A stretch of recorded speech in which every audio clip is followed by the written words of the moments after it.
অপেক্ষায় বসে আছে ট্রেনে। দীর্ঘ 7-8 মাস পরে ট্রেনে উঠলাম। ট্রেনে করে বোন আর আমি আসলাম কিছু কেনাকাটা করতে। ওর দোকানের জিনিস কিনলো, আমি কিছু টুকটাক জিনিস কিনলাম। কিনে এখন বসে আছি প্ল্যাটফর্মে। বেশ ভালোই লাগছে, আবহাওয়াটা সুন্দর, একটু ঠান্ডা ঠান্ডা। বৃষ্টি হয়েছিল কিছুক্ষণ আগে। আর এই দাদুটার কাছ থেকে বাদামের খাজা নিলাম। নিতে বললো নেও না মা। আর বয়স্ক মানুষরা কেউ যদি কিছু নিতে বলে না নিয়ে পারি না, ঠিক না নিতে ইচ্ছে করলেও নিতে হয়। তো এই যে ট্রেন ছেড়ে দিল, এখন বাড়ির উদ্দেশ্যে রওনা দিচ্ছি।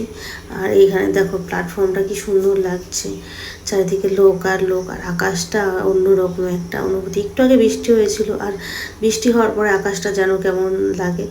এই যে ওদের দোকানে চলে আসলাম, আর এই যে ওদের দোকান, বোনের দোকান।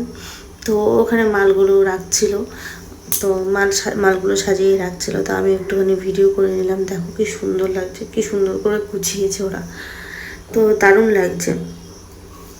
তো এই চলে আসলাম, 2 স্টেশন মাত্র। তো চলে এসে এখনও মালগুলো গুছিয়ে রাখবো, আর এখন আমি বাড়ির উদ্দেশ্যে রওনা দেবো। তো এটুখানি ভিডিও ছিল আজকের মতো। টাটা, সবাই ভালো থেকো, টাটা।